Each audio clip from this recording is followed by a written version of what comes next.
The story of Star Wars is generally a tale of good versus evil, filled with characters that solidify their stance in the matter through the actions they take on their respective journeys. It's through these actions that these characters transform from just everyday people into legends. This begs the question, which character is the best? Many may give one or various answers. I believe there are quite a few. So my goal in this series is to intensely analyze the characters I believe fit this mold, and to make a case for them as the greatest Star Wars character of all time. The character I want to look at today is the Dark Lord of the Sith himself, Emperor Palpatine. Palpatine is undoubtedly one of the most iconic characters in Star Wars, and the man responsible for most of its events. In this three-part analysis, I want to go over how Palpatine's ideals, philosophy, and essence as a character molds the themes of both the prequels and the original trilogy. Palpatine is first introduced to audiences in the original trilogy as not only the mysterious master of Darth Vader, but the supreme emperor of the galaxy. He's a leader that's equally feared and respected by both the rebellion and empire alike, and a source of infinite knowledge and unlimited power. But in order to fully understand how he achieved this, we must look at the journey he took to get there, as his actions and experiences are what built his success, reputation, and power, both politically and through the Force. In Episode 1, Palpatine is immediately established as a character of importance, receiving the honor of being the film's titular character. The moniker of the Phantom Menace highlights his affinity for secrecy and generating conflict by any means for the protagonist, meanwhile remaining completely anonymous to them. I have a bad feeling about this. I don't sense anything. It's not about the mission, Master. It's something elsewhere. Elusive. This sets up Palpatine as a fearsome antagonist to the Jedi of the Republic, as the inevitable threat that they cannot see, for not only in this movie, but the saga moving forward. The mystery behind Palpatine's true intentions are further concealed by the identities he carries on a day-to-day basis in Darth Sidious and his alter ego, Sheev, with the differences in their personalities highlighting the duality in Palpatine as a whole. Sidious is considered to be Palpatine's true nature, mischievous and wicked to the core, where Sheev tends to display his more manipulative and Machiavellian side. The two sides of Palpatine also establish his ability to play both sides of the conflict he's fabricated. As Sidious, he controls the Trade Federation with an iron fist, always adapting with confident decisions, ensuring that no one will stand in their way. This turn of events is unfortunate. We must accelerate our plans. Begin landing our troops. My lord, is that legal? I will make it legal. And the Jedi? The Chancellor should never have brought them into this. Kill them immediately. The tight ship he runs with the Trade Federation as Sidious is juxtaposed by his role as an agent of chaos in the Republic as Sheev, causing others to doubt their leader, meanwhile pretending to be innocent in nature. Negotiations haven't started because the ambassadors aren't there. How could that be true? I have assurances from the Chancellor. His ambassadors did it right. The two sides of Palpatine also contrast each other in appearance, and both being used to his tactical advantage, where Sidious attempts to intimidate his subordinates by always wearing dark robes and a hood to cover his face, or, more importantly, his eyes, as the eyes are the windows to the soul, something the Dark Lord of the Sith lacks. For Sheev, he wears brighter robes with his face revealed for everyone to see, allowing him to gain the trust of others through his charm, only to manipulate them in the end. And lastly, where Sheev is courteous and says things with a smile, Sidious is a straight savage. This scheme of yours has failed, Lord Sidious. The blockade is finished. We dare not go against the Jedi. Viceroy, I don't want this stunted slime in my sight again. And that's the last time Gunray lets you in on the Skype calls. Speaking of Gunray, Nute Gunray is a character that contrasts Sidious in many ways, further highlighting his leadership qualities. Where Sidious seems fearless, Gunray is cowardly, emphasized by Palpatine's ability to take action during a time of conflict and taking advantage of the Republic's flawed system. I have the Senate bogged down in procedures. They will have no choice but to accept your control of the system. Meanwhile, Gunray is shown to be craven when dilemma shows up at his doorstep, such as when he realizes that the ambassadors are Jedi Knights. He immediately defers to Sidious to make the choice of how to proceed. Distract them. I will contact Lord Sidious. While Gunray may be the face of the Trade Federation as its public representative, Sidious is the true mastermind that hides in the shadows. Although, the confidence that comes with Sidious's intelligence leads to his arrogance, as he underestimates Padme to be just another youthful idealist, while Gunray holds his reservations. The Queen has great faith that the Senate will side with her. Queen Amidala is young and naive. You will find controlling her will not be difficult. Overall, Sidious is always in control in this relationship as the Alpha, as he never feels threatened by Gunray, whereas Gunray is in constant fear, summarized well by the Nemoidians after Maul is introduced to them. This is getting out of hand. Now there are 2 of them. We should not have made this bargain. And speaking of Maul, we're now introduced to Palpatine's first apprentice, and a smooth introduction at that. It's impossible to locate the ship. It's out of our range. Not for a Sith. This is my apprentice, Darth Maul. He will find your lost ship. In the same way that Sidious does the word insidious justice by stealthily deceiving and harming the Republic and Jedi alike, Darth Maul does the same for his namesake, representing the savage nature of the Sith, designed to hunt and kill its prey. Move against the Jedi first. You will then have no difficulty in taking the Queen to Naboo to sign the treaty. As Palpatine's apprentice, Maul in many ways is an extension of Palpatine himself. In this case, Maul symbolizes Palpatine's lust for power, his pride, and most of all, his wrath. At last we will reveal ourselves to the Jedi. At last we will have revenge. You have been well trained, my young apprentice. They will be no match for you. Throughout the film, Maul acts as a man filled with rage, represented by his red and yellow eyes, fully corrupted by the dark side. Maul's subservience and unquestioning obedience to Palpatine is representative of the hold the dark side can have over an individual, with Palpatine exploiting this to serve his grand plan, not only in his first apprentice, but the many to come. On Coruscant, Palpatine excels at taking advantage of every opportunity he can to better his position politically. We see this firsthand in his impeccable work ethic and near omnipresence, shown when he's the first one to await the Queen's arrival, a sign of how in control he likes to be of every situation and have a potential influence on every outcome. Not only does this set himself up to always be in a position to succeed, but he follows through socially as well. This can be seen in the stark difference in greetings to the Queen from Palpatine and Valorum. Where Palpatine sounds sincere and exudes charm, Valorum is stern and robotic in his delivery. It is a great gift to see you alive, Your Majesty. Welcome, Your Highness. It's an honor to finally meet you in person. This showing that Palpatine understands the effect that a strong charisma can have on others, allowing him to more easily gain their trust. Once Palpatine and Padme have a moment to discuss the dangerous situation developing on their home planet of Naboo, we see Palpatine's natural talent for playing the Game of Thrones. Recognizing that Padme is young and relatively new to the world of politics, Palpatine exploits this along with her naivety as she leans on his expertise as a politician. The Republic is not what it once was. The Senate is full of greedy, squabbling delegates. There is no interest in the common good. He begins by painting a picture of the Republic's fall from grace, while implying that he's not involved in the corruption of the government, almost making it seem like it's us versus them. Palpatine also realizes that Padme's idealism and impulsiveness makes her prone to take action, as long as she believes it's for the greater good, which is why he plants further seeds of doubt in Chancellor Valorum. I must be frank, Your Majesty, there is little chance the Senate will act on the invasion. Chancellor Valorum seems to think there is hope. If I may say so, Your Majesty, the Chancellor has little real power. He is mired by baseless accusations of corruption. The bureaucrats are in charge now. With this, Palpatine then displays his aptitude for forcing people's hands under the illusion of choice, essentially leading someone to draw a desired conclusion while believing that they're in control of the situation.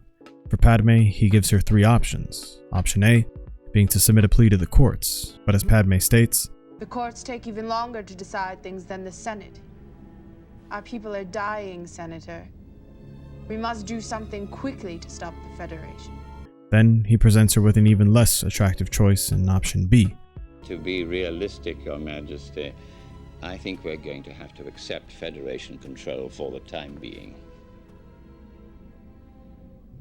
That is something I cannot do. And lastly, his most desired and likely outcome, option C. You could call for a vote of no confidence in Chancellor Valorum. He has been our strongest supporter. While she does have reservations about the plan, Palpatine knows that she's willing to sacrifice the long term in order to see short-term results.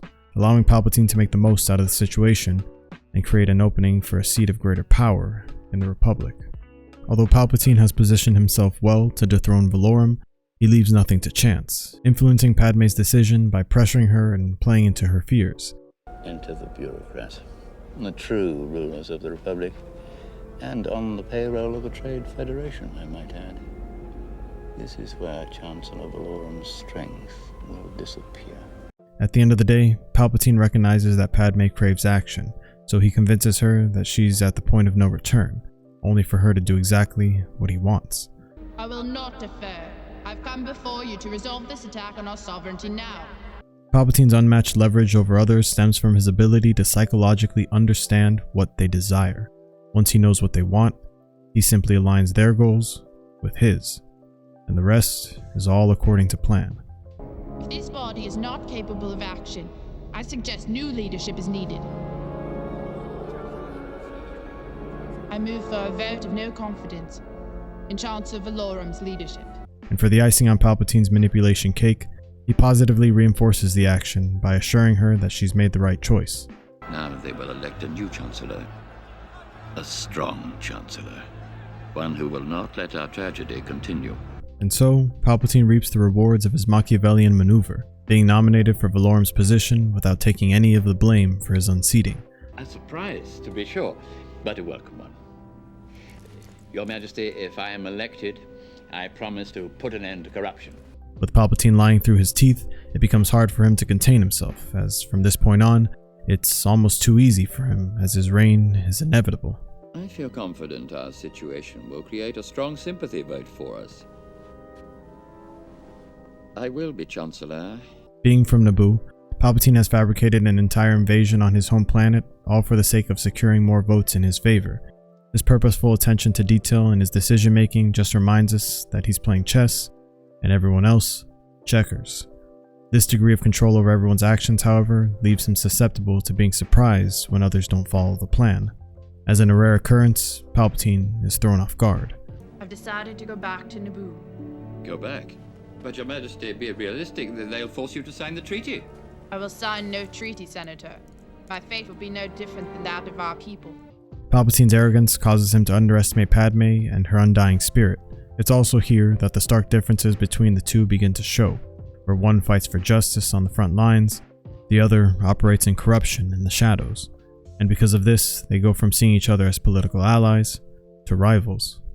And now, Palpatine is forced to make an audible, showcasing signs of his top-tier adaptability at play. I will see to it that in the Senate, things stay as they are. I'm sending my apprentice, Darth Maul, to join you. Yes, my lord. A Sith here. Palpatine understands that to maintain control, he must tighten his grip on the leaders of the Trade Federation, sending Maul to handle the situation, as he rightfully doesn't trust Gunray to handle things on his own. This is an unexpected move for her. It's too aggressive. Lord Maul, be mindful. Let them make the first move. Yes, my master. Padme's effect on Palpatine is clear, as for the first time in the film, Palpatine is forced to take a defensive approach, passively waiting for events to take place compared to his typical active choices. However, that doesn't last long, as he quickly plays right into Padme's trap. She is more foolish than I thought. This will work to our advantage. I have your approval to proceed then, my lord. Wipe them out. All of them. Because he knows that Padme is impulsive, he never stops to think that this aggressive move is simply bait to draw out the droid army. So Palpatine makes the mistake of focusing on winning a battle between soldiers, rather than protecting Viceroy Gunray and capturing Queen Amidala. Similar to chess, where the objective is to protect your king and to put your opponents in checkmate, not just to capture the most pieces. Simply put, you forgot about the essence of the game. It's about the cones. Exactly, Ben. Exactly. As Padme reclaims her palace, an even more important battle takes place in the Duel of the Fates. As Palpatine's apprentice, Maul fights for the Sith, and Qui-Gon the Jedi. They fight not only for their victory on that day, but for the many to come, as the duel will determine the fate of Anakin Skywalker. With Qui-Gon being the closest thing to a father figure to Anakin, he stands as Palpatine's biggest threat to controlling the Chosen One.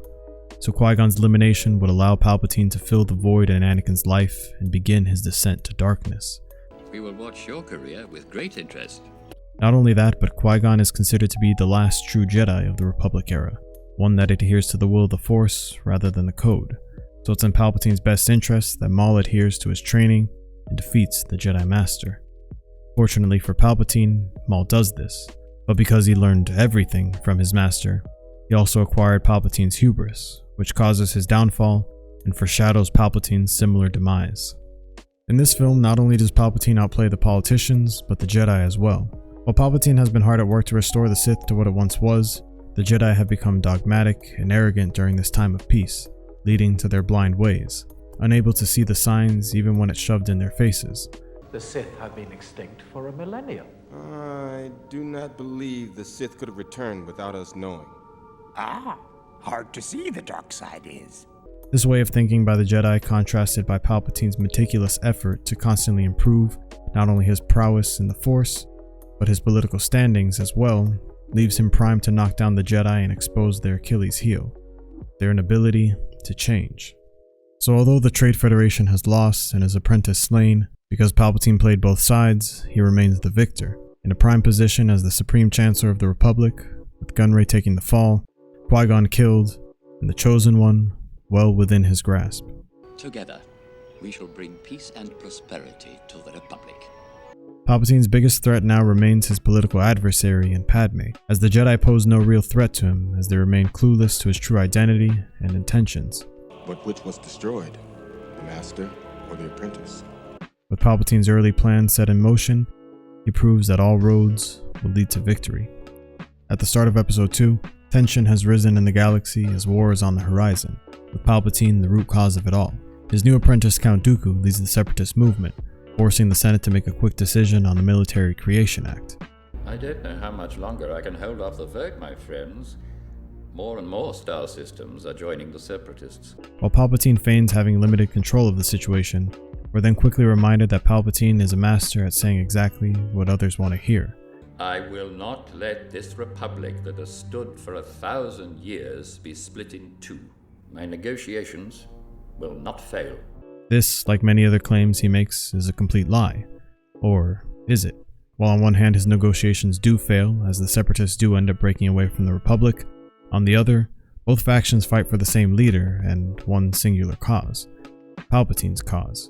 So no matter what the members of the Republic and the Separatists believe they're fighting for, at the end of the day, they're bringing Palpatine one step closer to the empire of his dreams.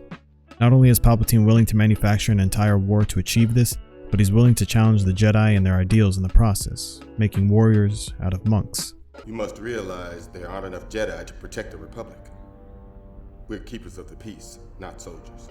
In all, Palpatine has the Jedi right where he wants them, as their lack of clairvoyance and their dogmatic ways have made them predictable. Do you think it will really come to war? The dark side clouds everything. Impossible to see. The future is. This, of course, is music to Palpatine's ears, where even the supposed best of the Jedi in Yoda is blind to his plan, allowing Palpatine to always be one step ahead of the Jedi in order to manipulate them, understanding that if they could be fooled, they could be killed. While the Jedi have been shown to be deceived by Palpatine with relative ease, the same cannot be said for Padme. With the assassination attempts on her life and the mystery behind her attacker's identity, the Jedi are shown to be oblivious and Padme on the right train of thought. Do you have any idea who is behind this attack? Our intelligence points to disgruntled spice miners on the moons of Naboo. I think that Count Dooku is behind it. Padme proves that her intuition clearly rivals Palpatine's. This, along with her unwavering desire to defeat the Military Creation Act, only gives him more than enough reason to remove her from Coruscant as soon as possible, or at the bare minimum, to prevent her from doing her job, which is exactly why he proposes this. May I suggest the senator be placed under the protection of your graces? Perhaps someone you're familiar with. An old friend, like Master Kenobi. With this one move, Palpatine is able to accomplish so much.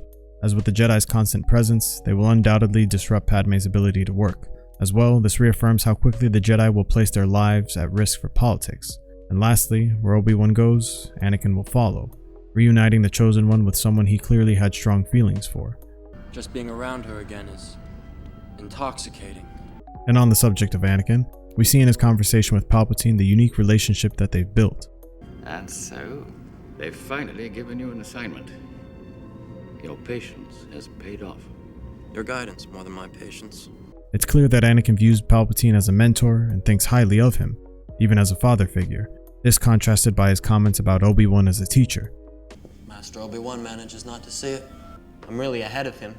He's overly critical. He never listens. He doesn't understand. This all stemming from Palpatine showing an abundance of trust in Anakin, meanwhile implying that the Council has not done the same, so they're not needed for his growth. You don't need guidance, Anakin. In time, you will learn to trust your feelings. Then you will be invincible. Palpatine's ability to play into Anakin's ego gains him his respect in return. As well, this plants the idea that if Anakin is better than the Jedi, what does he need them for? I have said it many times. You are the most gifted Jedi I have ever met. Thank you, Your Excellency. I see you becoming the greatest of all Jedi, Anakin. Even more powerful than Master Yoda. Although Palpatine is not present in the majority of Attack of the Clones, his presence is felt throughout. From Obi-Wan's quest on Kamino, to Anakin and Padme's adventures on Naboo and Tatooine, to the Jedi Council on Coruscant. With Obi-Wan on Kamino, we see the incredible foresight that Palpatine has with the creation of the clone army that began 10 years prior to the film's events, even covering his tracks immaculately, from using Master Seducing as a scapegoat and having Dooku erase the planet from the Jedi archives, an action that took over a decade for the Jedi to even discover. Only a Jedi could have erased those files. But who and why? Harder to answer. As for the clones themselves, Palpatine ensured that they were designed to his specifications. They are totally obedient, taking any order without question. We modified their genetic structure to make them less independent than the original host.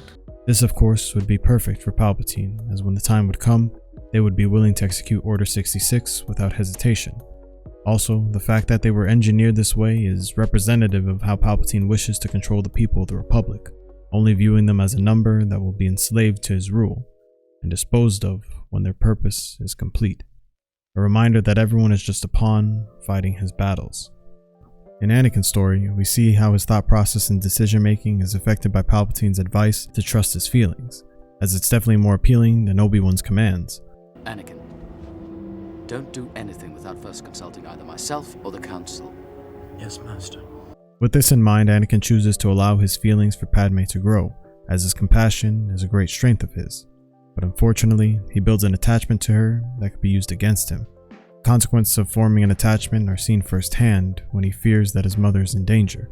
He quickly abandons his mission without informing the Council to travel to Tatooine, only to have her die in his arms, where he would go on to give in to the temptation that is the dark side.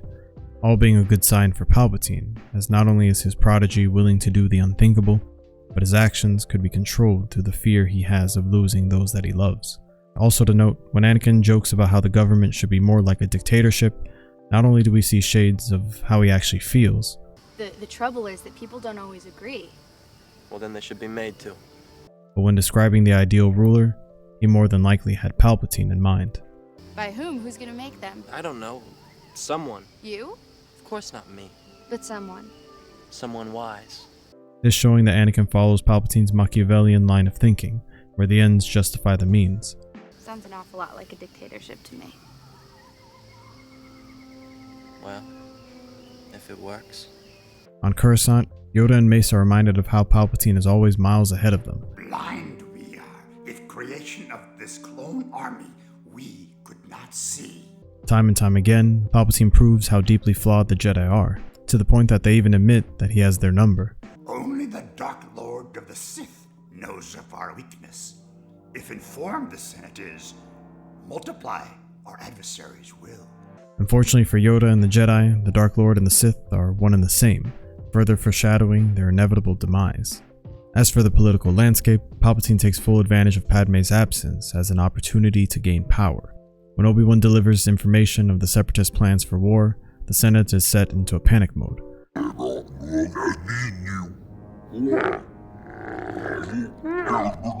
Unfortunately, the debate is not over. The Senate will never approve the use of clones before the Separatist attack. The fear of what is to come causes others to become impulsive and want to take drastic action, as desperate times call for desperate measures, as Dooku's claims are nearly a reality and a nightmare scenario for the Republic. We shall have an army greater than any in the galaxy. The Jedi will be overwhelmed. The Republic will agree to any demands we make. While there are still rational thinkers like Bail Organa present, fortunately for Palpatine, his voice doesn't carry the same weight of persuasion that Padme's does, so he's practically free to acquire power with little resistance. This is a crisis. The Senate must vote the Chancellor emergency powers. He can then approve the creation of an army. Once again, like in Episode 1, Palpatine uses fear and panic to climb the political ladder, meanwhile taking advantage of the naive and impressionable to hand him the power he craves. But what senator would have the courage to propose such a radical amendment? If only Senator Amidala were here. For the final touch, Palpatine manipulates Jar Jar to do his bidding, playing into his emotions as he understands that Jar Jar wants to make Padme proud as her representative, so he's more inclined to take action just as she did all those years ago, when their home planet was under threat. And this time, the stakes have been raised, as the fate of the entire Republic is in question. On Geonosis, after Obi-Wan's capture, we get a better glimpse into the mind of Palpatine's second apprentice in Count Dooku. With Dooku's confession, we're reminded yet again of the Jedi's arrogance, as they choose to deny the truth, even when it's presented to them on a silver platter. What if I told you that the Republic was now under the control of the Dark Lord of the Sith? No, that's not possible. The Jedi would be aware of it. As well, we're made aware of Palpatine's sheer power. The dark side of the Force has clouded their vision, my friend. Hundreds of senators are now under the influence of a Sith Lord called Darth Sidious. But what's truly important in this scene is how we see the qualities that he shares with Palpatine, as similar to Maul, he's an extension of his master. In Dooku's case, he represents Palpatine's greed, gluttony, and envy, which gives understanding to the Sith name of Tyrannus, deriving from the word tyrant. So it comes as no surprise that even as one of the most powerful figures in the galaxy, being the leader of the Separatists, Dooku still craves the authority Palpatine possesses, to the point that he wishes to betray his master, in an effort to obtain this and satisfy his hunger and jealousy. You must join me, Obi-Wan. And together, we will destroy the Sith. As for Palpatine's authority over the galaxy, it simply continues to grow as the Senate grants him executive power. And it's here in Palpatine's acceptance of this power that we see once again how he and Padme juxtapose each other as politicians and leaders. Where Padme is honorable and relies on the truth, Palpatine is corrupt and insincere. The day we stop believing democracy can work is the day we lose it. Let's pray that day never comes. It is with great reluctance that I have agreed to this calling. I love democracy. I love the Republic. While Palpatine knows exactly how to play the game to his benefit, saying the right things at the right time, it's through Padme that we're reminded that actions speak louder than words, as they can give insight to our true intentions. When both characters are put in a situation where others wish to grant them power that would begin to break the established system, at the end of the day, Padme rejects it, while Palpatine embraces it. I heard they even tried to amend the Constitution so you could stay in office. I was relieved when my 2 terms were up. And as my first act with this new authority, I will create a grand army of the Republic to counter the increasing threats of the Separatists. Upon accepting this power, Palpatine proves just how far people are willing to sacrifice their freedoms for protection, as ironically, Palpatine doesn't gain this power over people by brute force and taking it, but by manipulating them into handing it over to him.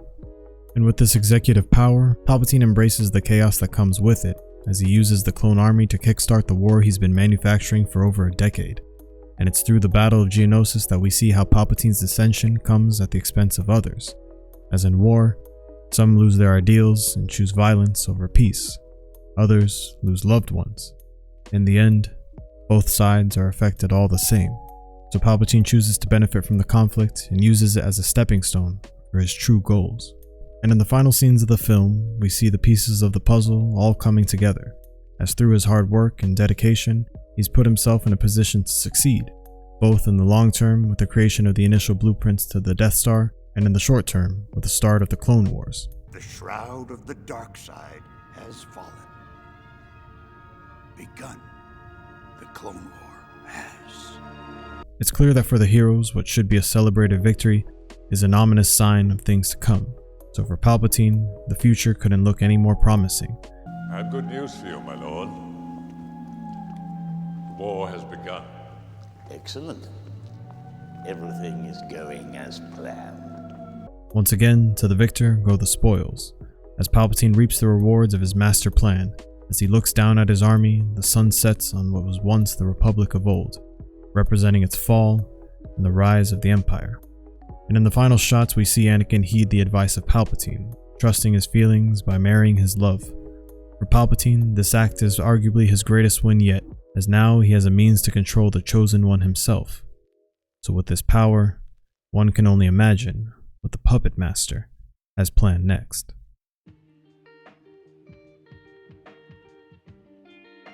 At the start of Revenge of the Sith, we see the full effect of the war Palpatine has fabricated, with the Clone Wars representing the idea presented in the opening crawl, that there are heroes on both sides, and that evil is everywhere. One could see this as there being heroes for the Republic, such as Obi-Wan and Anakin, and for the Separatists, Grievous and Dooku, with the evil being the leader they both serve in Palpatine. But metaphorically, this could be seen as the evil in everyone, with Palpatine being the one to expose it in the supposed heroes of war, as they've chosen violence over peace. This being seen visually through the Battle of Coruscant, where the planet is a symbol of peace for the Republic as the capital of the galaxy, being littered with a chaotic battle between the droids and the clones. A reminder of how close to home the war has become, and how commonplace it has become for the galaxy, with Palpatine joyfully overseeing it all. When Anakin and Obi-Wan show up to rescue the Chancellor, we begin to see Palpatine's clear focus on acquiring the Chosen One, as the battle between the Jedi and Sith becomes a tryout for the spot of Palpatine's next apprentice. Unfortunately for Obi-Wan, he has no chance of making the cut. Get help, you're no match for him. He's a Sith Lord. Chancellor Palpatine, Sith Lords are our speciality.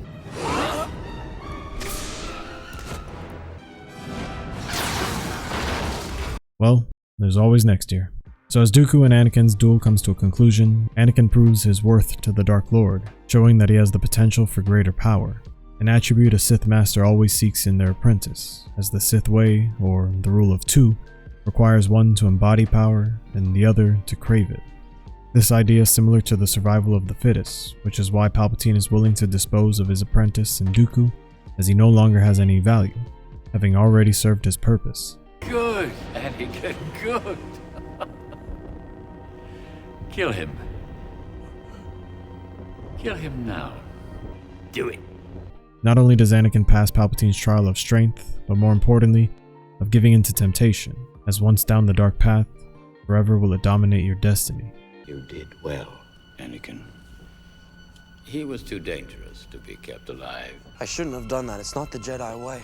Palpatine reaffirms the justification in Anakin's actions, understanding that his desires are in direct conflict with the ideals of the Jedi. He cut off your arm, and you wanted revenge.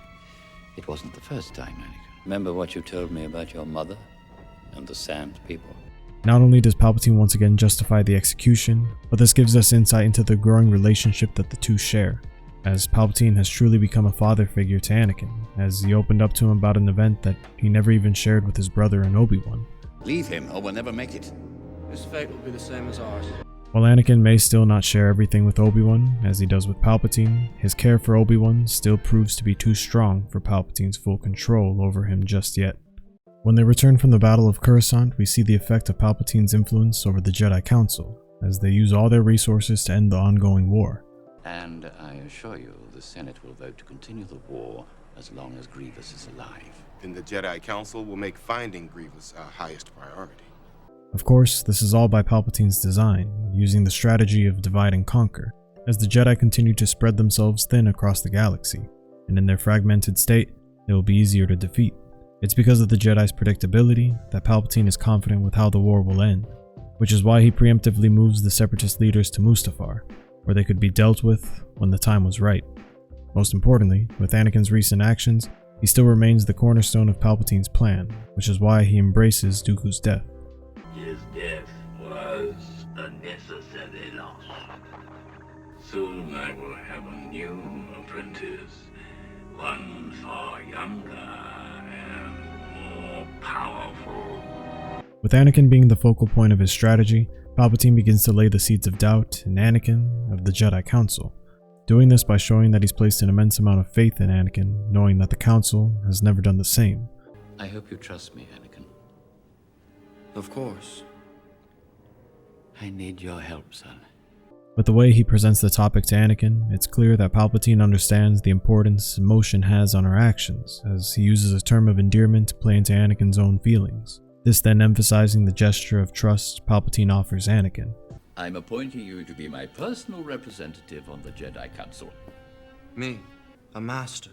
I'm overwhelmed, sir. Although they both understand that the Council will deny this request, the damage has already been done, as through this act, Palpatine has shown confidence in Anakin, where he's certain that the Council will not. They need you more than you know. And so, Palpatine's plan goes off without a hitch, as the Council makes him a member, but denies Anakin the rank he desperately desires. You are on this council, but we do not grant you the rank of master. It's never been done in the history of the Jedi. It's insulting. It's through Anakin that we see why Palpatine places a strong emphasis on trust with him, as time and time again, he's blind to the ever-growing corruption of Palpatine. The Senate is expected to vote more executive powers to the Chancellor today. Well, that can only mean less deliberating and more action. Is that bad? The Chancellor is not a bad man, Obi-Wan. He befriended me. He's watched out for me ever since I arrived here. You're asking me to do something against the Jedi Code. Against the Republic. Against a mentor and a friend. That's what's out of place here. Through trust, Palpatine has made Anakin blindly loyal to him, to the point that it not only causes his doubt with the Council. Sometimes I wonder what's happening to the Jedi Order. I think this war is destroying the principles of the Republic. As well as his tension with his best friend. Why are you asking this of me? The Council is asking you. But most importantly, his paranoia with his love. I don't believe that. And you're sounding like a separatist. Similar to Palpatine's strategy of dividing the Jedi physically throughout the galaxy, he does the same for Anakin mentally and emotionally with those closest to him, leaving Anakin conflicted, with Palpatine being the one person left that he can truly rely on. Continuing on the theme of dividing Anakin from the Jedi, Palpatine puts his best foot forward to disassociate Anakin from the Council through their conversation at the galaxy's Opera House. Early on, Palpatine advises that Anakin be skeptical of the Council's choice for who's to lead the most important campaign of the war. I would worry about the collective wisdom of the Council if they didn't select you for this assignment. You're the best choice, by far. Not only does this play into Anakin's ego, as a part of him feels to be deserving of the assignment, but it also paints the Jedi as mere fools if they didn't hand it to him.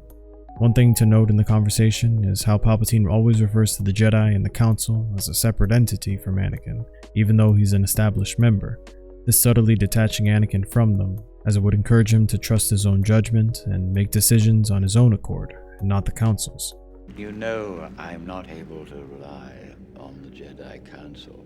If they haven't included you in their plot, they soon will. The Jedi Council want control of the Republic. They're planning to betray me. With this bold claim, Palpatine is able to plant the idea that the Jedi are plotting to take over, and while it may seem far-fetched in the moment to Anakin, Palpatine then plays the victim. I know they don't trust you. Or the Senate. Or the Republic. Or democracy, for that matter. Palpatine presents himself as the victim in this scenario, as if he was all alone and fighting the good fight and everyone was out to get him, which only causes Anakin to feel sympathetic to his situation. This display of vulnerability by Palpatine directly causes Anakin to do the same, as he opens up to Palpatine about his uncertainties with the Council. I have to admit, my trust in them has been shaken. They asked you to do something that made you feel dishonest, didn't they? They asked you to spy on me, didn't they? With Anakin left more conflicted than ever, Palpatine takes the opportunity to directly challenge the ideals of the Jedi. All who gain power are afraid to lose it, even the Jedi. This cynical perspective paints the Jedi to be not as virtuous as they claim to be, as their power gives them an innate fear of loss, a natural human emotion to experience when you gain something of value. The Jedi use their power for good. Good is a point of view, Anakin. With Anakin quick to defend the Jedi, Palpatine echoes a sentiment that even the Jedi would one day find themselves agreeing with. What I told you was true, from a certain point of view. Luke, you're going to find that many of the truths we cling to depend greatly on our own point of view. Palpatine conveys the idea that our viewpoint will have a direct effect on our stance on a situation, which is why he sees the Jedi and Sith as two sides of the same coin. The Sith and the Jedi are similar in almost every way, including their quest for greater power. The idea of perspective is emphasized by how Anakin's view of the Jedi and Sith directly contrasts Palpatine's. The Sith rely on their passion for their strength. They think inwards, only about themselves. And the Jedi don't. The Jedi are selfless. The importance here is how Palpatine begins to open Anakin's mind to all points of view, and change his stance on the Sith as inherently evil, as life isn't as black and white as the Jedi paint it. This ultimately being the key to Anakin's eventual turn, as no villain truly believes that they're evil. As philosopher Mary Wollstonecraft states, "No man chooses evil because it is evil. He only mistakes it for happiness, the good he seeks." Understanding this concept fully, Palpatine pulls the ace up his sleeve. Did you ever hear the tragedy of Darth Plageuis the Wise? Palpatine begins to tell the tale of his former master, with the intent of seducing Anakin to the powers that the dark side has to offer. And it's only fitting that Palpatine tells the story in an opera house, the home of many famous comedies and tragedies alike, as the tragedy of Darth Plagueis is one of the biggest factors that ignites the tragedy of Anakin Skywalker, from chosen one to fallen hero. He could even keep the ones he cared about from dying. As alluded to earlier, Palpatine ensures that he details how the dark side could benefit Anakin, as saving others from death, specifically the love of his life, would be enough of a reason for him to choose evil. He just needed to mistake it for happiness and the good he seeks. He could actually save people from death. The dark side of the Force is a pathway to many abilities some consider to be unnatural. While there are benefits to the dark side as the quicker and more seductive route, Palpatine is just as quick to mention the consequences, as adhering to the unnatural dark side of the Force will leave you in an unhealthy state of turmoil, constantly consumed with anger and aggression, and a slave to your emotions. And if that's not enough, the power you seek is what others crave. He became so powerful. The only thing he was afraid of was losing his power, which eventually, of course, he did. This, of course, being the destructive cycle of the Sith, toxic in nature, as a Sith apprentice can only be promoted through one action. Unfortunately, he taught his apprentice everything he knew. Then his apprentice killed him in his sleep.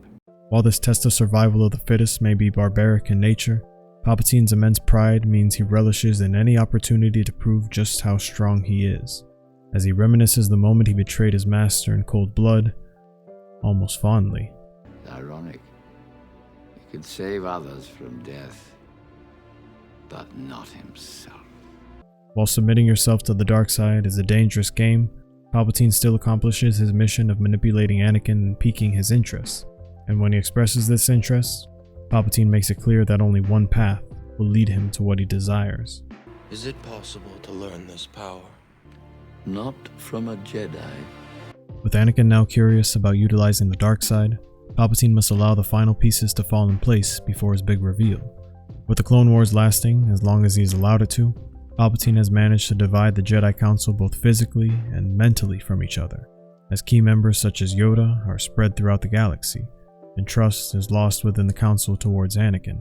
The Chancellor has requested that I lead the campaign. The Council will make up its own mind who is to go, not the Chancellor.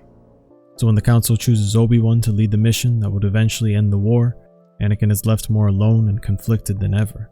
I feel lost. Lost? What do you mean? Obi-Wan and the Council don't trust me. This mistrust leads to paranoia, as he can't get Palpatine's words out of his head. I found a way to save you. Save me? I won't lose you, Padme.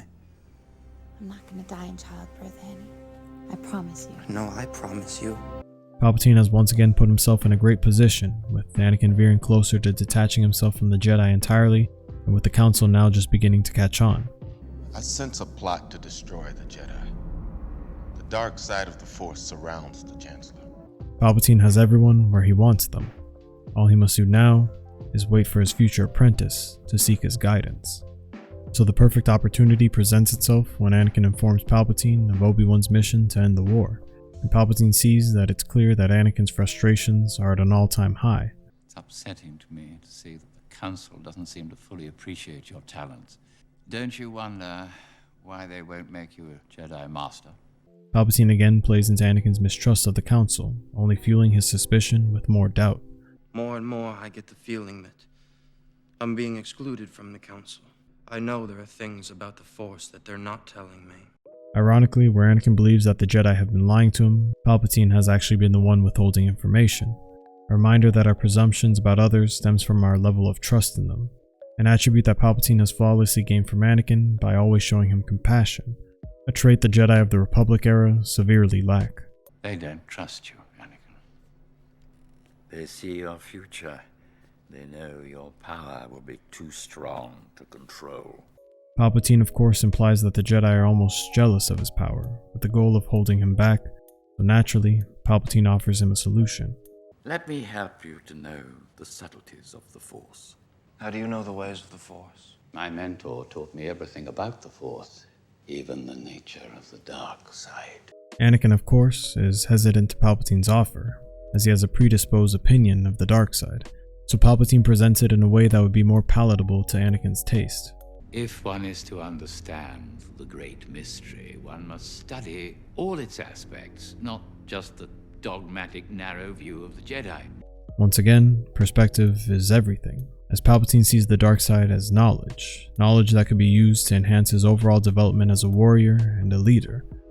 If you wish to become a complete and wise leader, you must embrace a larger view of the Force. This making the dark side more appealing, especially when compared to Yoda's teachings, where the dark side is seen as a drug of false hope that will consume its users. It's also in this scene that Palpatine begins the reveal of his true identity, and so we see the two sides of Palpatine mold into one, as the facade is now truly over. He maintains the charm of Sheev while managing to keep the intimidating presence of Sidious. Learn to know the dark side of the Force, and you will be able to save your wife from certain death.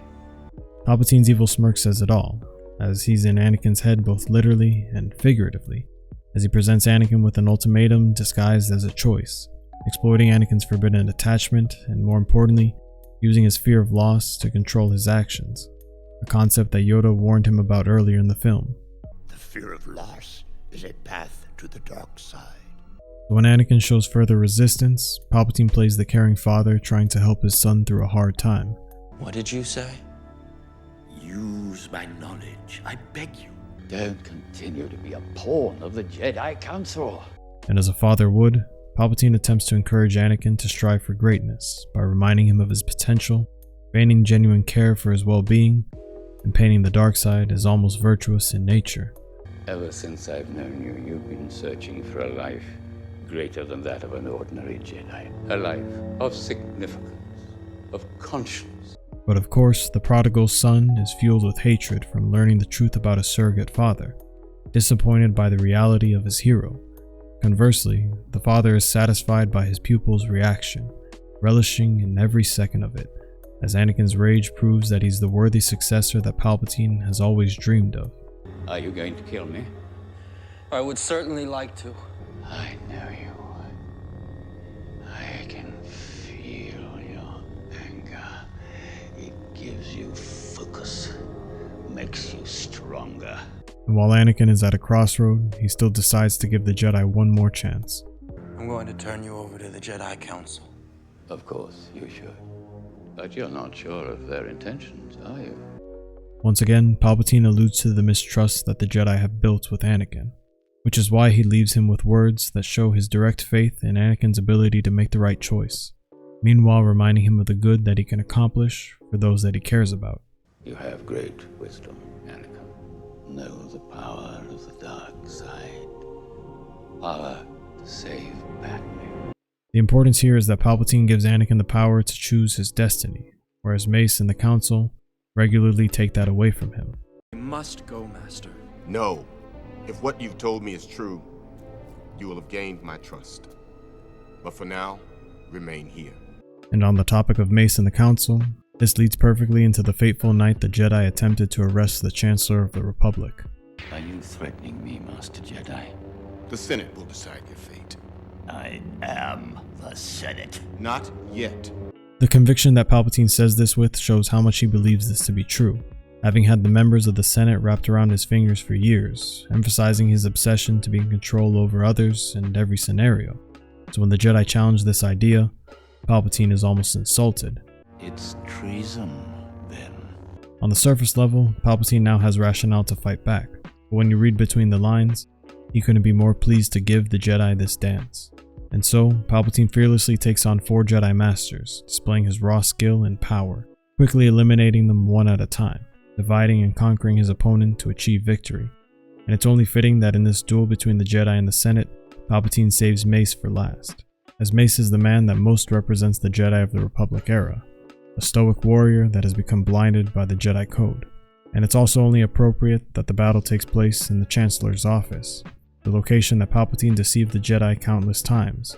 So it's here that Palpatine lays one final trap for the Jedi, as he has no real intention of winning the duel, as he understands that the fate of the galaxy will be decided by the Chosen One. I was right. The Jedi are taking over! Taking full advantage of his vulnerable position, Palpatine plays the victim, painting the Jedi as the evil and manipulative faction that chose to revolt against the established government. And to help further his case, he chooses to portray himself as helpless, disfiguring himself with his own lightning, all in the hopes of gaining Anakin's sympathy. Oh, let him kill me! I can't hold it any longer. I can't. I'm too weak. During this chaos, Palpatine succeeds at giving Anakin a convincing reason to save him, whereas Mace fails at doing the same. I have the power to save the one you love. You must choose. Don't listen to him, Anakin. The importance here is Palpatine's ability to connect with Anakin on a personal level. This is why he can persuade Anakin to take his side, because he understands what Anakin's desires are, unlike the Council. It's through this connection that trust is built, almost to a fault, which is why when Anakin is presented with the same scenario again, Anakin chooses to trust Palpatine, even if Mace provides him with the same rationale. He was too dangerous to be kept alive. Yes, but he was an unarmed prisoner. I shouldn't have done that. It's not the Jedi way. He has control of the Senate and the courts. He's too dangerous to be left alive. It's not the Jedi way. He must live. This is also where Palpatine, the unstoppable force, causes Mace, the immovable object, to budge, as Mace, the most avid follower of the Jedi Code, chooses to break it. And although for the greater good, it becomes his undoing. As Anakin sees the man that represents the Jedi Council falter in adhering to the Code, he chooses to save the man that he trusts and that he needs. And for Palpatine, he's overjoyed with Anakin's choice, as he can now drop the facade of weakness and remind everyone that not only is he the strongest being in the room, but the entire galaxy.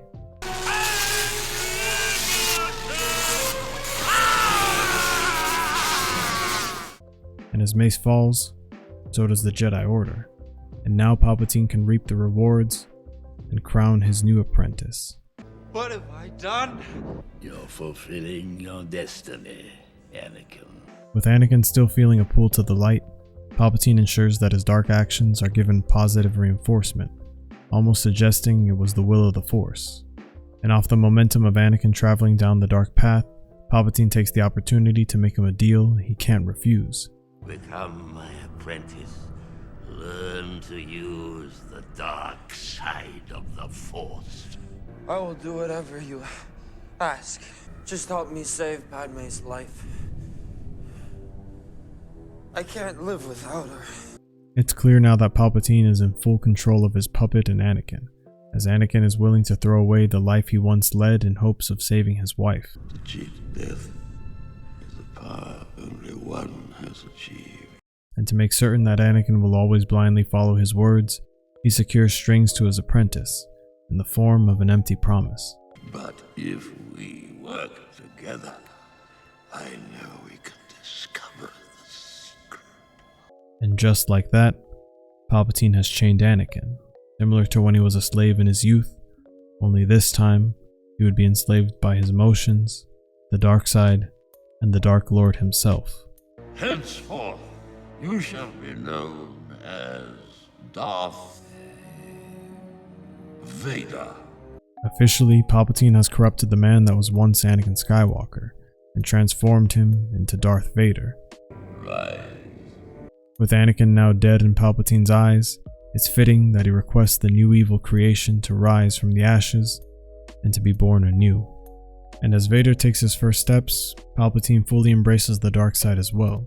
It's in this moment that Palpatine is his true self, enveloped in darkness, represented by his signature Sith yellow eyes, and his scarred face a reminder that the evil in all of us can make us twisted and unnatural. When the Jedi learn what has transpired here, they will kill us, along with all the senators. And so, Palpatine continues to play the game, feeding into Anakin's paranoia and further strengthening Anakin's loyalty to him by making the Jedi the villains of his story. Every single Jedi, including your friend Obi-Wan Kenobi, is now an enemy of the Republic. Palpatine demonizes the Jedi as a whole and singles out Obi-Wan, understanding the brotherly bond he shares with Anakin and trying to break it as soon as possible, as Obi-Wan reaching out to his apprentice could be the X factor to whether Anakin stays on the dark path or not. We must move quickly. The Jedi are relentless. If they are not all destroyed, it will be civil war without end. So without giving Anakin any chance to second guess his choices, he proceeds to paint a worst case scenario of their situation and gives his apprentice his first mission.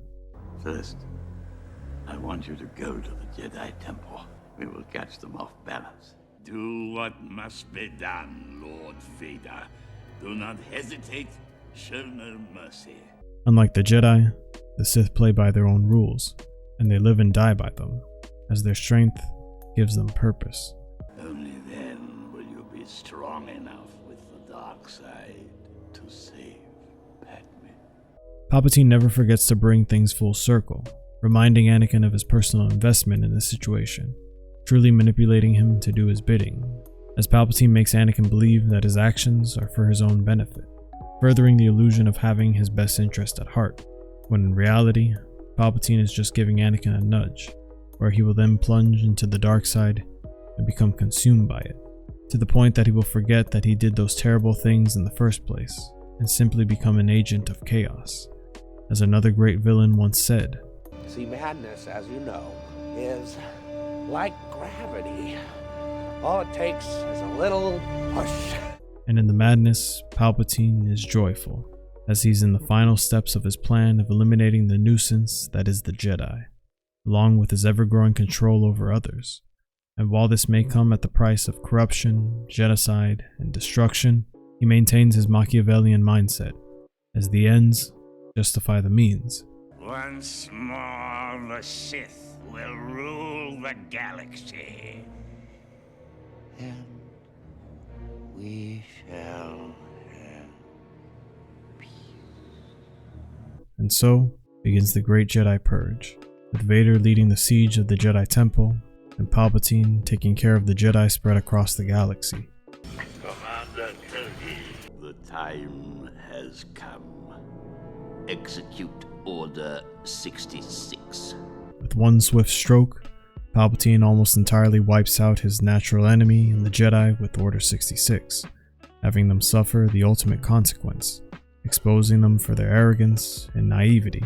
And as this occurs, their death is like music to his ears, like a symphony he's constructed for decades finally coming together. And just like the clones, mindlessly following orders due to their programming, we see how Palpatine has brainwashed Anakin, as he betrays and murders the Jedi that once took him in as family. Even the order he lists his allegiances show how misguided his priorities have become. I will not betray the Republic. My loyalties lie with the Chancellor, and with the Senate, and with you. Not only does Palpatine successfully manipulate Anakin, but he does so as well with the Senate and the people of the Republic in order to kickstart his reign and claim his throne. The Chancellor's been elaborating on a plot by the Jedi to overthrow the Senate. The remaining Jedi will be hunted down and defeated. Palpatine reminds us that history is written by the victors, as he has full control over his narrative, free to slander the Jedi's reputation and label them as villains.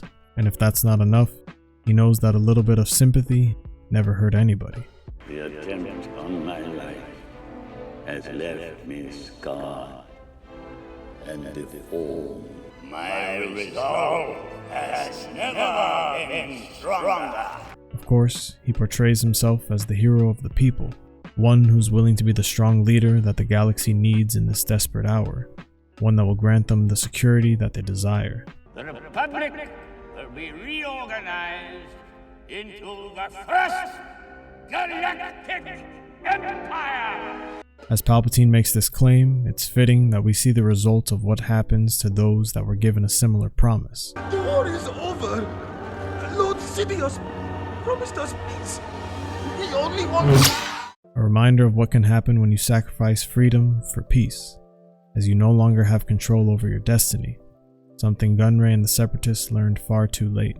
Also, seeing Vader eliminate the Separatists in parallel with Palpatine's promotion to Emperor is symbolic of how the duo complements each other, with one being the brain, the other the brawn, as the two attributes are utilized to assert control over the galaxy, and as the brain, the genius behind Palpatine's plan, is captured well by Padme.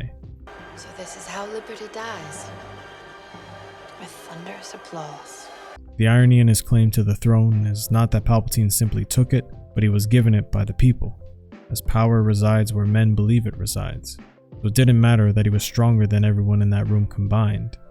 It mattered that they believed in him and gave him a power that can't be learned or bought, only earned through trust, representative of how democracy can only die if we let it. The Separatists have been taking care of my master. It is finished, then. You have restored peace and justice to the galaxy. Palpatine can finally begin to claim victory as the remnants of the Clone Wars have been disposed of. Everything is going as he's foreseen, all with the help of Vader. He again assures Vader that his actions are virtuous and for the benefit of the galaxy, making him believe that they're fighting for the greater good and establishing peace, when in reality, they're establishing a tyranny to reign over the oppressed and control them. I have brought peace, freedom, justice, and security to my new empire. As well, we see in Anakin his warped perception, as Palpatine has convinced him that it's more important to save Padme than to be with her, destroying the concept he once believed in, the importance of compassion. Now, he believes, love won't save you, Padme. Only my new powers can do that. So ultimately, Palpatine has managed to make Anakin fulfill his own prophecy, by having him turn against the person that means the most to him. The irony being that in his quest to obtain the power to save the one he loved, it came at the price of him harming them due to his fear and paranoia. Liar! No! You're with him! You brought him here to kill me! With Anakin turning against Padme, Palpatine has fully corrupted the good man that was once Anakin, and has rid himself of his biggest threat in Padme, both politically and to the Chosen One. He used Anakin's compassion and turned it into obsession, to the point that it had him turn his back on everything he ever cared about, from his family in the Jedi Order, to his brother in Obi-Wan, and most importantly, to a star-crossed lover in Padme. But before Palpatine can relish in his victory, one final obstacle stands in his way in Yoda. Master Yoda, you survived. The disdain in his voice can be felt from a mile away, as he now must finish the job the clones could not. Your arrogance blinds you, Master Yoda. Now you will experience the full power of the dark side.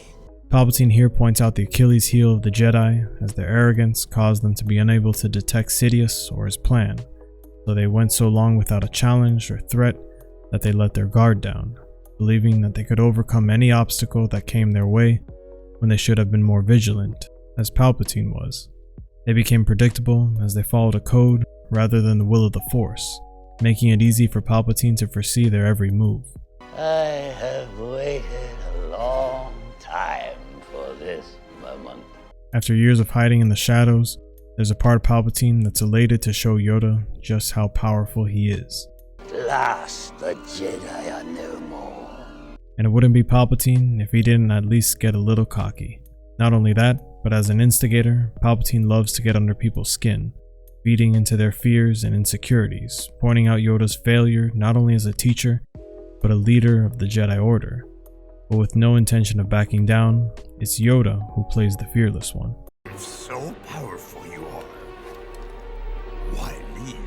While it's clear that Palpatine understands the threat that Yoda poses as a worthy adversary, as he's more hesitant to face him than the 4 Jedi Masters he dueled earlier in the film, his pride won't let him say no to a direct challenge. You will not stop me.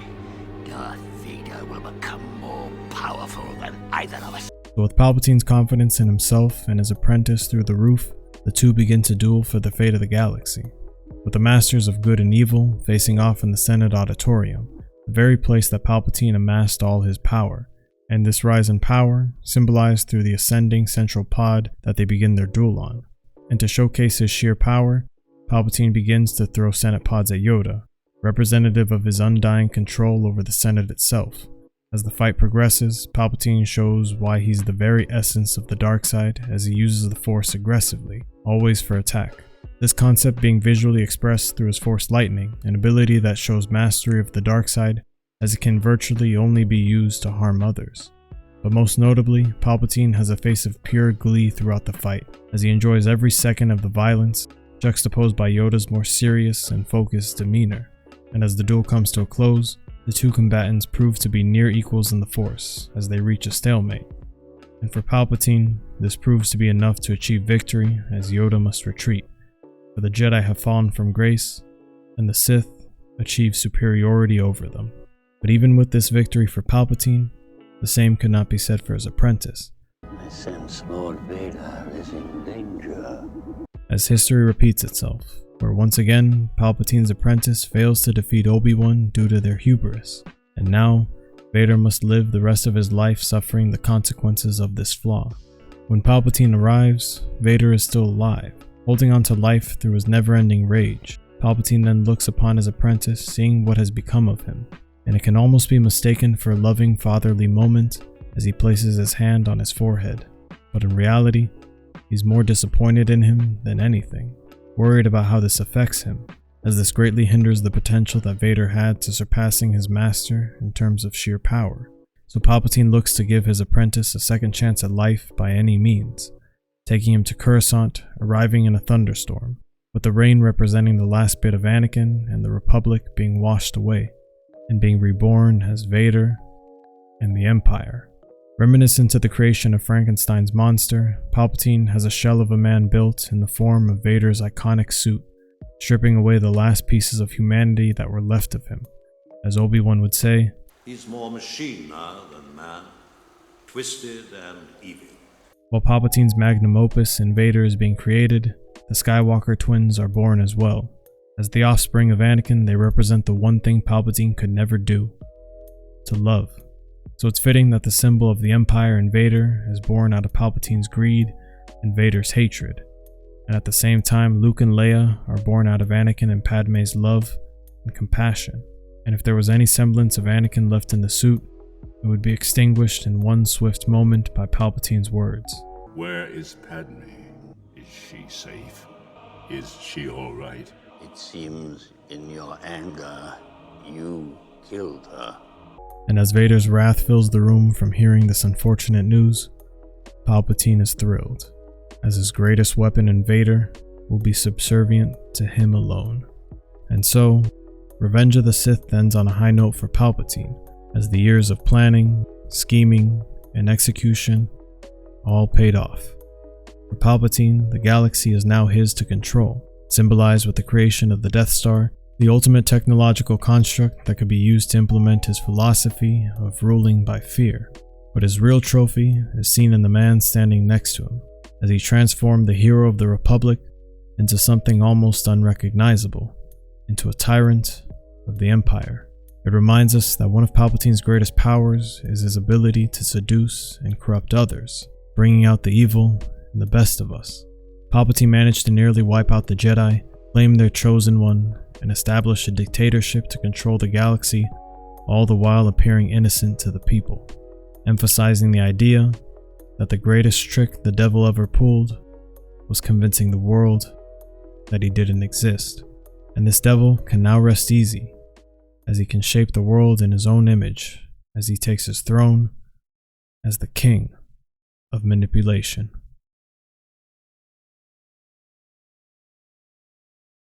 At the start of A New Hope, Palpatine's impact on the galaxy is clear as we see how much has changed in the 19 years since Revenge of the Sith, as visually, the Republic's environment during the prequels was more vibrant, whereas now, during the era of the Empire, everything feels more worn down or industrialized.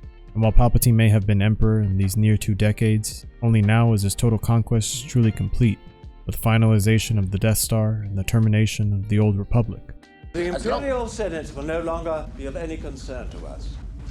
I have just received word that the Emperor has dissolved the Council permanently. The last remnants of the Old Republic have been swept away.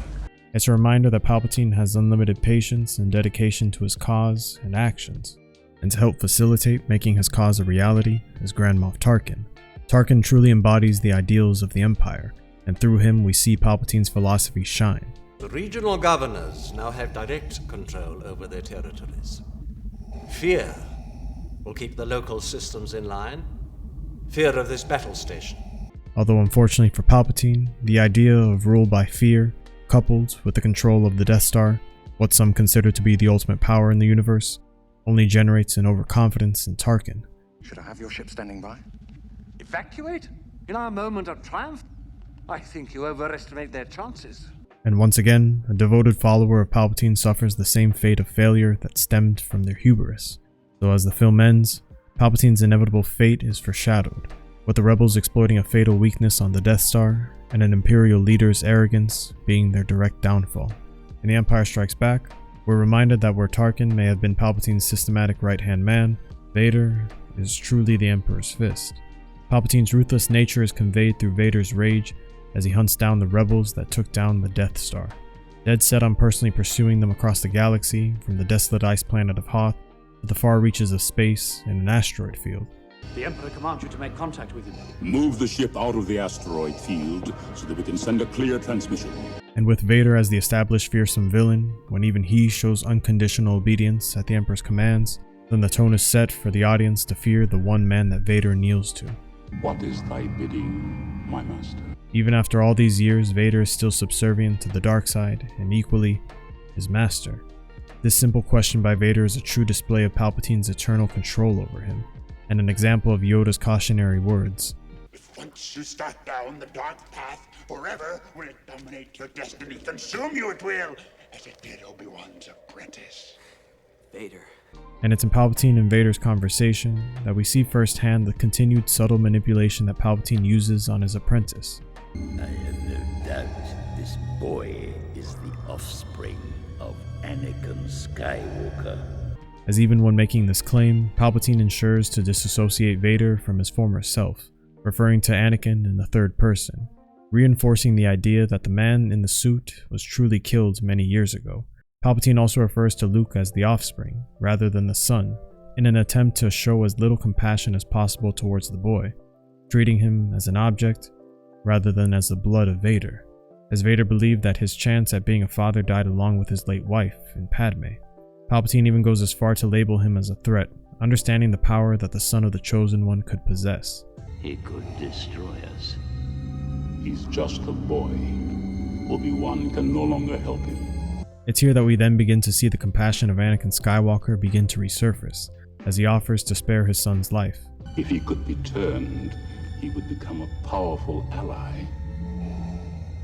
Yes, he would be a great asset. This of course plays into Palpatine's weakness of greed and gluttony, as he attempts to bite off more than he can chew, unable to resist the temptation of potentially obtaining control over the Chosen One and his offspring. Can it be done? He will join us or die, Master. By the end of the film, the Empire does remain victorious. However, Vader failed at turning Luke over to the dark side, and remnants of Anakin are beginning to show. So for Palpatine, this means that he must take matters into his own hands. So at the start of The Return of the Jedi, it's made clear that Palpatine will have a more active role for the first time in the trilogy. But he asks the impossible. I need more men. Then perhaps you can tell him when he arrives. The Emperor's coming here? The thought of Palpatine's mere presence strikes fear into the hearts of his subordinates, and if that's not enough to motivate them, Vader is used as a barometer for just how relentless Palpatine truly can be. We shall double our efforts. I hope so, Commander, for your sake. The Emperor is not as forgiving as I am. When Palpatine does arrive, the film visually conveys to us just how much fear and respect he receives from all ranks of the Empire, from the substantial amount of troopers that show up to greet him, to his apprentice that yet again kneels before him. Rise, my friend. Ironically, Palpatine refers to Vader as his friend, yet it's been decades since their relationship ever felt that way, as Vader seems hesitant to speak at times and express himself. You've done well, Lord Vader. And now I sense you wish to continue your search for young Skywalker. Yes, my master. This lack of expression comes from Palpatine's inability to show or even feign compassion over the years, as the two have become more of mutual business partners rather than the pseudo-father-son relationship they once shared. Patience, my friend. In time, he will seek you out. And when he does, you must bring him before me. As usual, Palpatine has a plan. Similar to how he once manipulated Anakin, he plans on using Luke's emotions and attachments against him. The main difference here being that he does not yet sense the conflict in Vader's heart, which will once again prove to be the deciding factor of their destiny. Only together can we turn him to the dark side of the Force. As you wish. Everything is proceeding as I have foreseen. On that note, history seems to be repeating itself, which is why both Yoda and Obi-Wan emphasize caution to Luke about Palpatine, as they once saw the good man in Anakin fall at his hands. Do not underestimate the powers of the Emperor. Or suffer your father's fate, you will. He understands that Palpatine's greatest power isn't with the Force, rather the influence he can possess over others, as he's a master of persuasion and corruption. Bury your feelings deep down, Luke. They do you credit, but they could be made to serve the Emperor. If you give Palpatine an inch, he'll take a mile. And having seen this firsthand, even a former optimist in Obi-Wan has been turned into a skeptic, as both he and Palpatine believe that Vader could never be turned. Then the Emperor has already won. You were our only hope. As Palpatine prepares for the imminent battle versus the rebellion, we see him lay the foundation for his trap. Send the fleet to the far side of Endor. There it will stay until called for. His plan shows his growing overconfidence, as he chooses to make passive choices, all in an effort to lure the rebellion, rather than eliminating the threat as soon as possible. This idea being reinforced in his response to Vader's concerns. What of the reports of the rebel fleet massing near Sullust? It is of no concern. Soon the rebellion will be crushed and young Skywalker will be one of us. Unfortunately for Palpatine, over the years he adopted the mindset that he would always succeed, which was built off the massive success that his plan to take over the galaxy had. But he forgets that his plan worked because he considered every possibility and played both sides. Now he's put all his eggs in one basket, risking his entire life's work. And because Palpatine has become so narrow-minded, his once near omnipresent clairvoyance with the Force has been shaken. My son is with them. Are you sure? I have felt him, my master. Strange that I have not.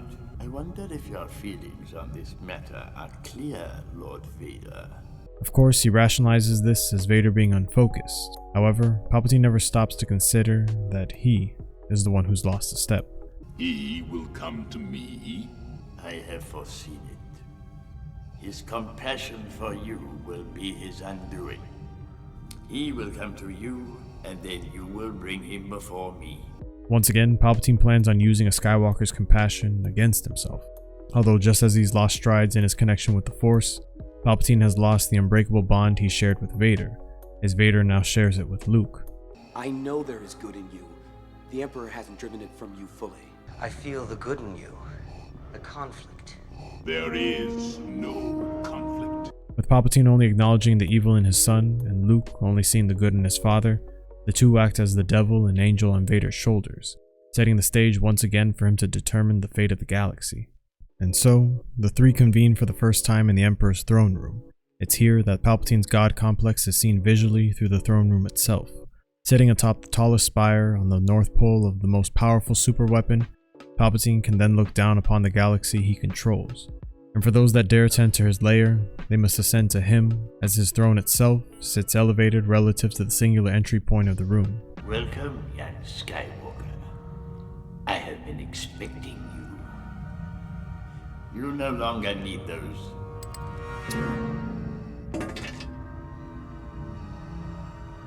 Guards, leave us. To further the idea that Palpatine feels omnipotent, he shows Luke that he does not fear him, and along with that he speaks of the future as an inevitability that only he can control. I'm looking forward to completing your training. In time you will call me Master. And once again, his confidence has turned to arrogance, as he constantly speaks as if the future was already written. You will find that it is you who are mistaken about a great many things. By now you must know your father can never be turned from the dark side. So will it be with you. I assure you, we are quite safe from your friends here. So it's no surprise that to directly challenge Palpatine's arrogance is his antithesis in the humble Luke Skywalker. Your overconfidence is your weakness. Your faith in your friends is yours. This dialogue the two share epitomizes the dichotomy of the two characters perfectly, where one selfishly believes in himself, and the other selflessly maintains faith in others. This stemming from their experiences, as Luke has gained success from the help of his friends, and Palpatine has always triumphed by his own hand alone. Everything that has transpired has done so according to my design. This thought process once again shows how Palpatine believes himself to be almost godlike in nature, but in reality, he shares more similarities with God's counterpart in the devil. Even George Lucas himself has gone on record saying Palpatine represents the devil, he represents the pure evil, the Dark Lord of the Sith who is purely out to get more power. And in the films themselves, George Lucas conveys this message through Palpatine's character traits, as one could say he's the ultimate evil, as he possesses all 7 of the deadly sins. For lust, Palpatine has an intense desire to be all-powerful and an unhealthy obsession with the dark side and corrupting others, even obsessing over the idea of possessing total control over Vader, but never caring for him on a personal level. For gluttony, Palpatine overindulges in the dark side, allowing it to consume him and control his actions, as he believes that he's always in control, but similar to his apprentice, his emotions control him. Even his quest for greater power both in the Force and the Empire in the latter parts of his life is unnecessary, as he already has everything the galaxy can offer, but still wants more. He still wants the son of the Chosen One. For greed, similar to gluttony and lust, Palpatine longs for materialistic possessions that he doesn't need. Not only is he already one of the most powerful people politically, but physically as well. But it's not enough for him, as he feels he needs the powerful superweapon and the Death Star, even though he both gained and maintained rule of the galaxy without it. For sloth, Palpatine never had this trait early on in his quest for power. However, as he gained that power, he became sedentary and complacent, delegating tasks to those such as Tarkin and Vader.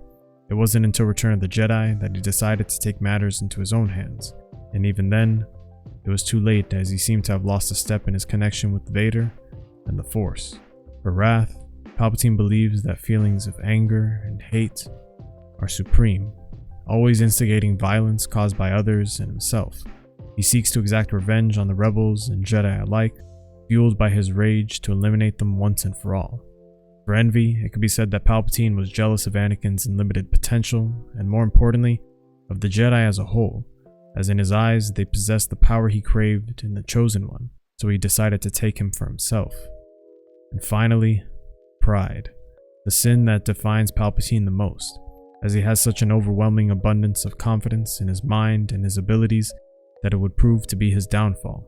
Ironically, his pride turned him into the very thing he despises in the Jedi of the Republic era, as both he and the Council became arrogant, blind, and dogmatic over the years.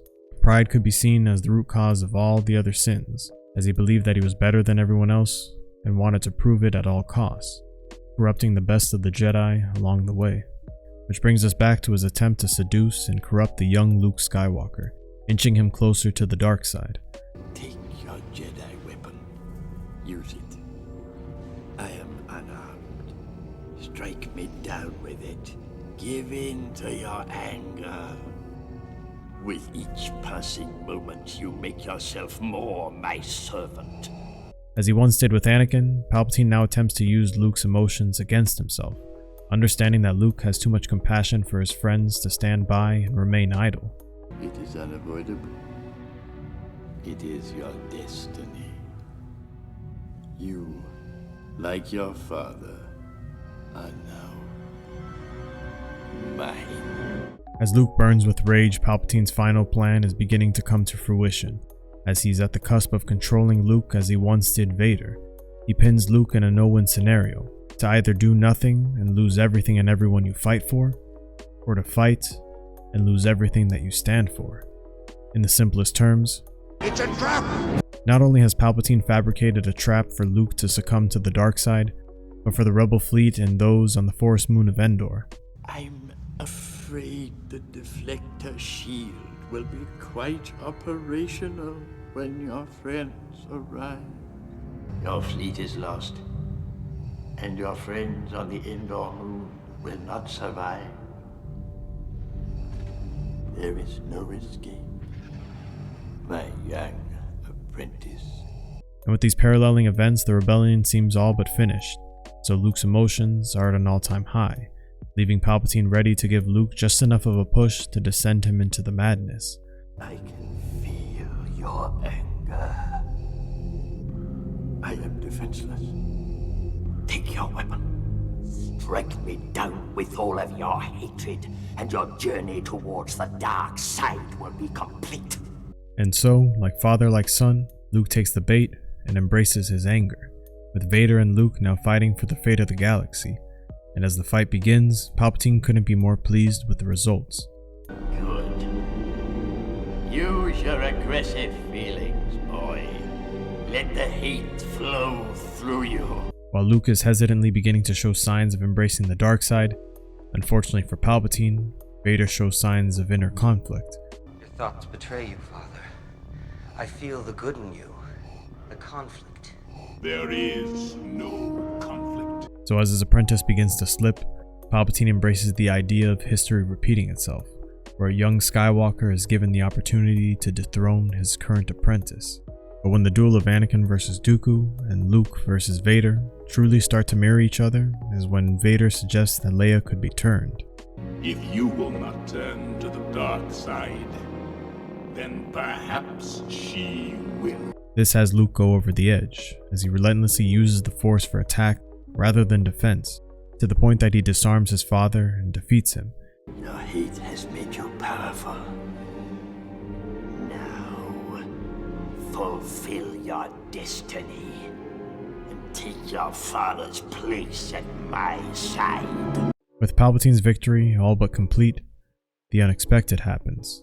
Luke realizes that he has become the very thing he swore to destroy, an agent of evil, symbolized through the eternal scar that both Vader and he share in their mechanical hands, a reminder that Vader and he are not all that different, and that he could lose his humanity, as Anakin once did. This highlighting the impact that Palpatine has on influencing others and changing their very essence. As author Amanda Hawking once stated, when you dance with the devil doesn't change, the devil changes you. So to Palpatine's disappointment, Luke decides to break the chain once and for all. You failed, Your Highness. I am a Jedi, like my father before me. With his apprentice failing and his new prodigy rejecting him entirely, Palpatine simply replies with pure disdain in his voice. So be it, Jedi. Palpatine failed to break Luke's spirit, so instead, he chooses to break his body. If you will not be turned, you will be destroyed. Only now, at understand. Ironically, it's Palpatine who still fails to understand, as he's forgotten the importance of compassion. Now, as he harms the life of Luke, he threatens the very symbol of hope for Anakin, as Luke not only is the very person that shares his blood, but he's the living embodiment of Padme's compassion. Where Vader feels love from his son, he receives indifference from Palpatine. Now, young Skywalker, you will die.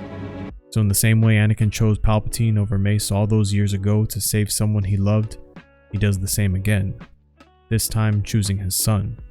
And as Palpatine is destroyed, his failure is now complete. His pride led him to believe that he could never be defeated, and that Vader could never be turned. Ironically, Vader adhered to the way of the Sith by betraying the Master when he no longer needed him. Only in this case, rather than taking his instructor's place, his actions reaffirms the rebirth of Anakin Skywalker. It's also fitting that Palpatine's life ends in the Death Star, the symbol of his life's work, as he spent decades plotting and scheming to create this ultimate weapon, only to be killed by it in the end. As per the Sith, Palpatine's hubris was the cause of his downfall, and the sins and atrocities he committed finally caught up to him. Similar to Leia's line in A New Hope, the more he tightened his grip, the more others slipped through his fingers, which can be seen in the creation of the Rebellion and the return of Anakin Skywalker. Across the galaxy, the people cheer, including his home planet of Naboo, as the ruler that chose to be feared rather than loved is gone. Palpatine is the epitome of the Sith itself and the embodiment of the devil. His story reminds us that anyone can be seduced by the dark side, as evil is everywhere, but also that anyone can be saved given a second chance. You can have all the power in the world, physically or even politically, but you will truly never have control over others, as they will always have the power of choice. Palpatine also shows that we can accomplish anything we set our minds to with patience, perseverance, and hard work, as having these qualities will always lend themselves to success.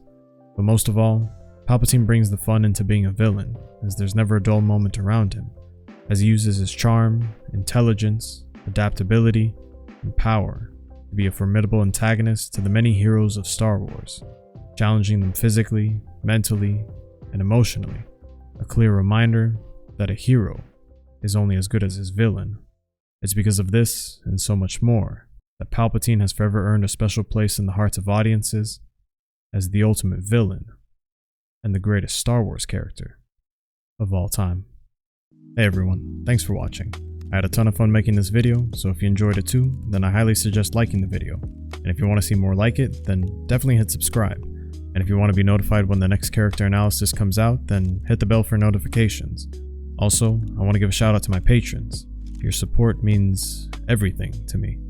If you enjoy the content and want to help support the channel, then check out the Patreon link in the description. Any contribution would help out immensely. Also, let me know in the comments which Star Wars character is the most important to the story and why. And who knows, they might be in the next one. Until next time, go out and fulfill your destiny.